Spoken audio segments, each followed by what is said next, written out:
Hello friends, welcome back to genius approach. मैं हूं सुप्रिया और यहाँ पे आज मैं आपके साथ साइंस का लेसन प्लान लेके आई हूँ जो कि आपका हिंदी में है। ठीक है, आपको मैं इंग्लिश और हिंदी साथ साथ यहाँ पे प्रोवाइड कर रही हूँ और मैथमेटिक्स के भी आपको लेसन प्लान इन बोथ है। ठीक है, दैट इज हिंदी और इंग्लिश लैंग्वेज दोनों में मिल जाएंगे। ओके, तो आइए हम यहाँ पे कंटिन्यू करते हैं। जो आपका आज यहाँ पे टॉपिक है दैट इज आज का आप यहाँ का जो आपका प्रकरण है वो है ऊर्जा। ठीक है, आज हम ऊर्जा के बारे में यहाँ पे लेसन प्लान जो पाठ योजना हमारी है उसका अध्ययन करेंगे। ओके, और मैं आपको बता दूं ये जो आपकी पाठ योजना होती है ये काफी हेल्पफुल होती है अगर आप बीटीसी कर रहे हैं या बीएड या डीएलएड। ओके, या फिर आप कोई भी अगर टीचिंग फील्ड में, क्योंकि इससे आपको ना एक आइडिया मिलता है कि कैसे आपको चैप्टर की शुरुआत करनी है ओवरऑल। ठीक है, तो देखिए सबसे पहले जो फर्स्ट पेज होता है ये मैं इसमें थोड़ा सा यहाँ पे जूम कर दे रही हूँ कि आपको क्लियर हो जाए। पहले ये देखिए, यहाँ पे पहले आप एक कॉलम बनाते हैं जिसमें आप दिनांक, कक्षा, वर्ग, विषय, उपविषय, कलांश, अवधि सब कुछ लिखते हैं। ठीक है, तो यहाँ पे मैंने लिख दिया जो विषय है वो विज्ञान है और उप विषय क्या है, भौतिक विज्ञान, क्योंकि ये आपका फिजिक्स का टॉपिक हो गया। ठीक है, अब आपको क्या आता है यहाँ पे प्रकरण में ऊर्जा, हमने लिख दिया ऊर्जा मतलब आपका एनर्जी हो गया। अब यहाँ पे आप लिखेंगे विद्यालय का नाम। ठीक है, जो जो भी आपका विद्यालय यहाँ पे है। उसके बाद आपका आ जाएगा सामान्य उद्देश्य। ठीक है, सामान्य उद्देश्य से क्या तात्पर्य यहाँ पे कि ये जो आपका होता है यह आपका विषय से जुड़ा हुआ होता है। ठीक है, कि बच्चे पढ़ने के बाद उनमें क्या आपका टारगेट है कि क्या बच्चों का यहाँ पे क्या बोलते हैं विकास हो सकता है। तो आप यहाँ से यहाँ पढ़ सकते हैं जो आपका समान उद्देश्य होगा वो आपका साइंस मतलब विज्ञान से जुड़ा हुआ होगा। जैसे आप पहले लिखेंगे छात्र छात्राओं में मानसिक तथा तार्किक बुद्धि का विकास करना।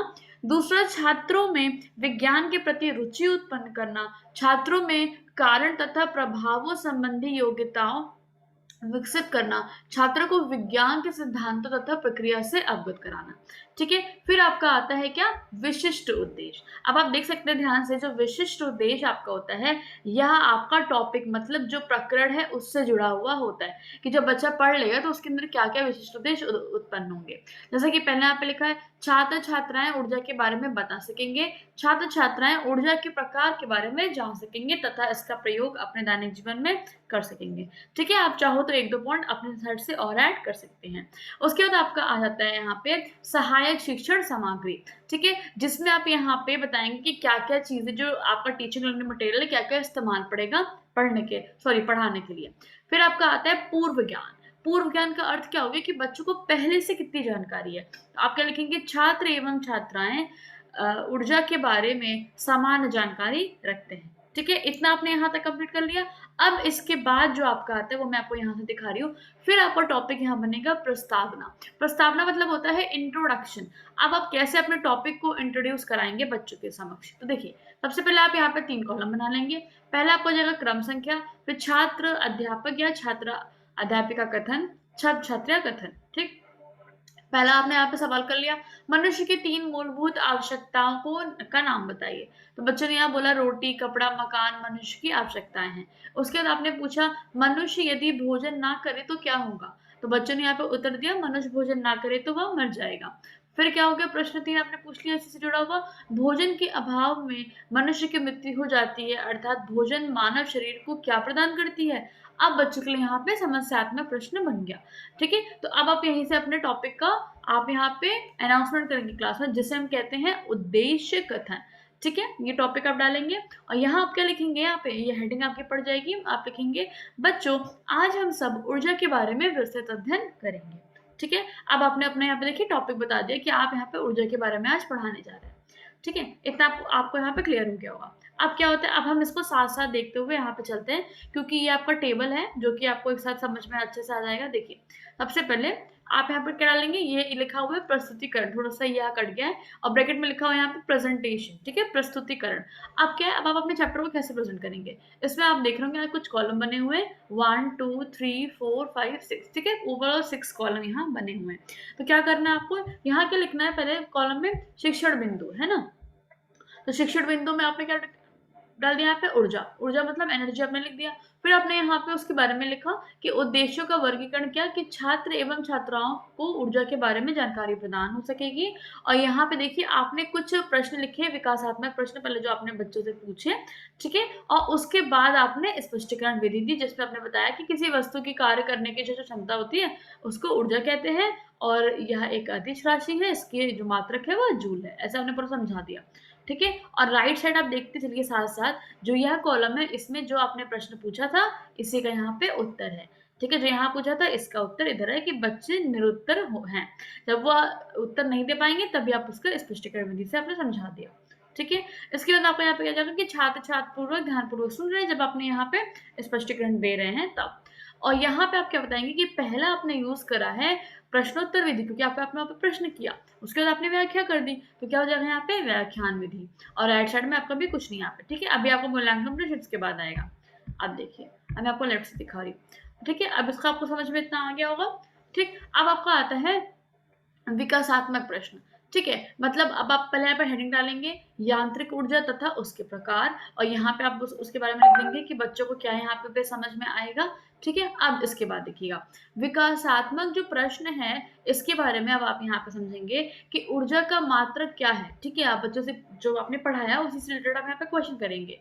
फिर यांत्रिक ऊर्जा से आप क्या समझते हैं, ऐसा अपने बच्चों से पूछा प्रश्न, क्योंकि जो आपने पढ़ा दिया उसे आप पूछ रहे हैं। देखिए बच्चों ने यहाँ पे उत्तर दिया और यहाँ बच्चे उत्तर नहीं दे पाए, तो अब क्या करेंगे, अब आप इसी टॉपिक को लेके स्पष्टीकरण भी देखिए, अब आप यहाँ पे स्पष्टीकरण बच्चों को समझाएंगे पूरा कि कार्य करने के लिए किसी वस्तु में विद्यमान गतिज ऊर्जा व स्थितिक ऊर्जा के योग को यांत्रिक ऊर्जा कहते हैं।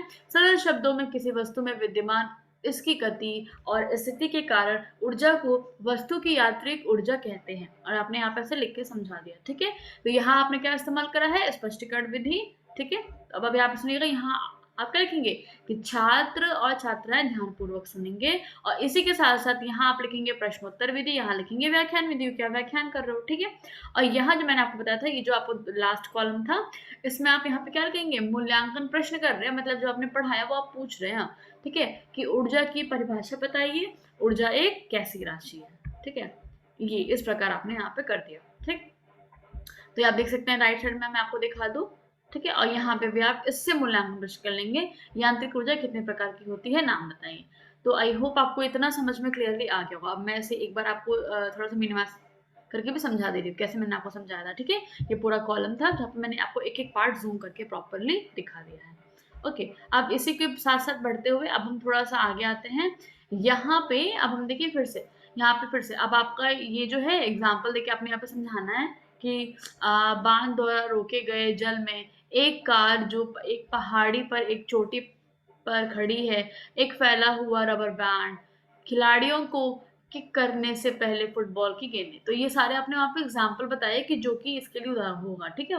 उदाहरण आपने कुछ दे दिया, ठीक।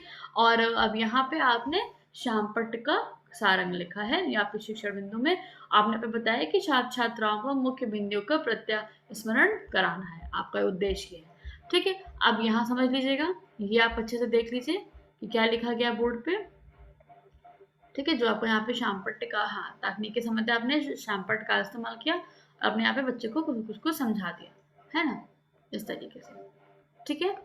आई होप आपको ये समझ में आ रहा होगा। मूल्यांकन प्रश्न आपने कर लिया, पोटेंशियल एनर्जी के कुछ उदाहरण बताइए, ठीक है, ऐसे करके। अब आपका यहाँ पे क्या आता है, ग्रह कार्य। ग्रह कार्य मतलब क्या हो गया, आपका होमवर्क, और आपने यहाँ पे 2 प्रश्न बच्चों से कर लिए। उसके बाद आपका आता है सुझाव टिप्पणी समालोचना, जहाँ पे आप यहाँ आपके यहाँ पे जो टीचर्स होते हैं वो आपको कुछ टिप्पणी समालोचना देते हैं। ओके, तो आई होप आपको ये समझ में पूरा लेसन प्लान आया होगा, ठीक है। तो ये आपका ऊर्जा के ऊपर लेसन प्लान था। ओके, तो नेक्स्ट वीडियो में हम नेक्स्ट टॉपिक का लेसन प्लान यहाँ पे देखेंगे।